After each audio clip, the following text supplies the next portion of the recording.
بیٹی کے لیے زیور لیا تو زکوٰۃ کا کیا حکم ہے؟ میری بیٹی 1 سال کی ہے، میں نے اس کے نام پر 1 تولہ سونا لیا ہے اور آگے بھی لینے کا ارادہ ہے، کیا اس پر زکوٰۃ ہوگی یا نہیں؟ احتشام قریشی ممبئی سے۔ دیکھیں، نابالغ بچی کے لیے باپ اگر سونا خریدے اور نیت یہ ہو کہ بچی اس کی مالک ہے، یہ نیت نہیں ہے کہ جب بڑی ہو جائے گی تو اس کو دے دوں گا، بلکہ نیت یہ ہو کہ بچی اس کی مالک ہے، تو باپ کے خریدتے ہی بچی مالک بن گئی اور اب اس پر زکوٰۃ نہیں ہے، کیونکہ نابالغ پر زکوٰۃ واجب نہیں ہوتی۔ بچی مالک ہے، بچی 1 سال کی ہے تو عبادت کی مکلف نہیں ہے وہ، تو بچی جب بالغ ہو جائے گی تو پھر اس پر زکوٰۃ واجب ہوگی۔ لیکن اگر آپ نے بالغ بیٹی کے لیے سونا خریدا ہے تو جب تک بیٹی کے حوالے نہیں کر دیں گے بیٹی اس کی مالک نہیں بنے گی، بالغ بچی میں ہینڈ اوور کرنا ضروری ہے۔ جب بچی کے حوالے کر دیں گے تو وہ بچی مالک بن جائے گی اور اس پر زکوٰۃ بھی واجب ہوگی۔ جب تک بچی کے حوالے نہیں کریں گے باپ مالک ہوگا تو باپ پہ زکوٰۃ واجب ہوگی۔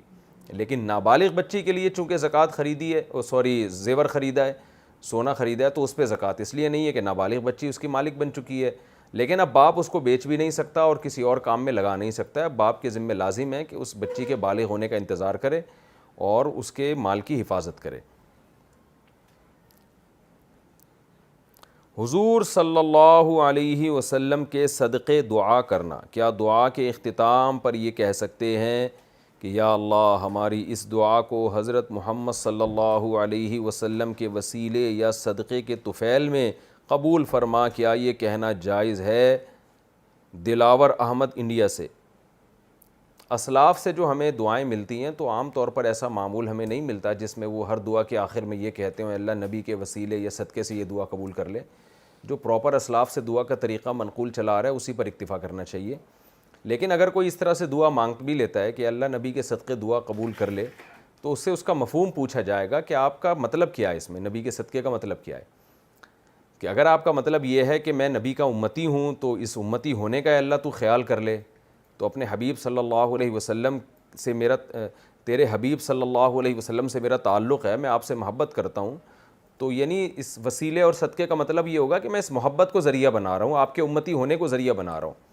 تو یہ بات بالکل ٹھیک ہے، اللہ کو اس کا واسطہ دیا جا سکتا ہے کہ ہم اللہ نبی کے صدقے میری دعا قبول کر لے، یعنی نبی کا خیال کر لے کہ ہم بھی نبی کے امتی ہیں اور تیرے آخری نبی کے امتی ہیں، تو یہ مطلب ہوگا اس کا، تو پھر یہ جائز مطلب ہے۔ اور اگر یہ مطلب نہیں ہے، کوئی اور مطلب ہے، تو وہ مطلب پتہ ہونا چاہیے کیا مطلب ہے آپ کو، تو وہ مطلب بتائیں گے تو میں بتاؤں گا کہ اس طرح سے دعا جائز ہے یا نہیں ہے۔ کیونکہ بہت سے لوگ جب یہ دعا مانگتے ہیں نا اللہ نبی کے وسیلے میرا یہ کام کر دے یا نبی کے صدقے میرا یہ کام کر دے، تو ان کو خود اس کا مطلب نہیں پتہ ہوتا کیا مطلب ہے نبی کے صدقے کام کر دے آپ کا، یا نبی کے وسیلے کام کر دے، کیا نبی کو ذریعہ بنائے کام کا؟ یہ تو پھر شرک ہے۔ وسیلے کا اگر مطلب یہ ہے کہ نبی کے وسیلے سے یعنی نبی کو ذریعہ بنا کر یہ کام کر دیں، یہ تو خالص شرک ہے۔